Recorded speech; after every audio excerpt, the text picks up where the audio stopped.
Okay, so I wanted to do this video basically on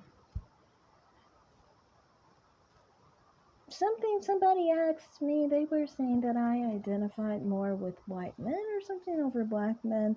And I wanted to point out, actually, no, I just perceive race differently than a lot of people within this space. A lot of people talk about being race loyal. And, they identify as black before they identify as women, if they're women, and they see that as more important. For me, the way I was taught in my family, my mother always identified more with being a woman before identifying as a black person. So basically, you could see it this way, and it's a perfect analogy and a perfect way to see it, basically. When it came to black men or white women, my mother would always identify more with white women than black men because black men are men. So they're very different from women, and women are much more similar to each other despite race. That's what I was specifically taught, was that despite race, we are all kind of the same. And, especially among black Americans and white Americans, we kind of have the same culture.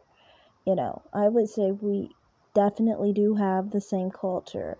A lot of people don't recognize that, and so because they don't understand that some black Americans see their culture the same as white Americans culturally, that they tend to, not understand the whole concept of, I guess, the identity as a black woman who identifies as a woman first before identifying as a black person.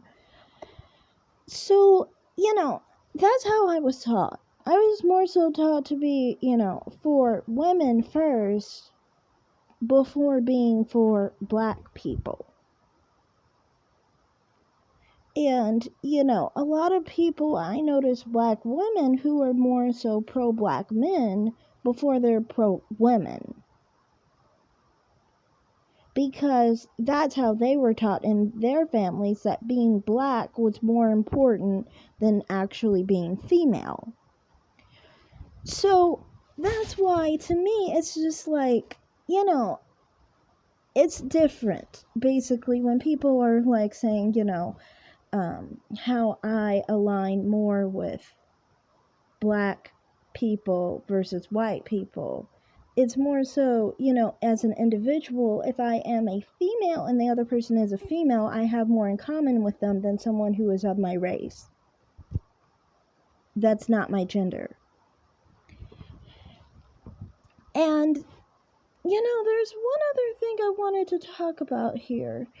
And, I feel like because of what I'm basically illustrating to my audience is, you see, white men and black men to me are the same thing. So then when we talk about like some people who are like pro black love or those people who are divested or whatever, it's a different perspective for me. I don't specifically define black men as different from white men, and I don't define white men differently from black men.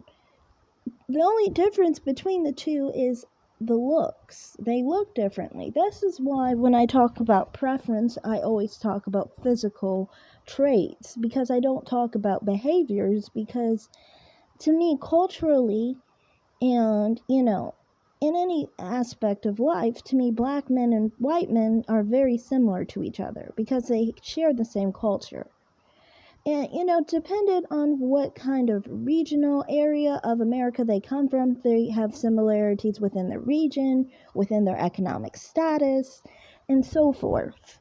So, I mean, you have to obviously keep that in consideration.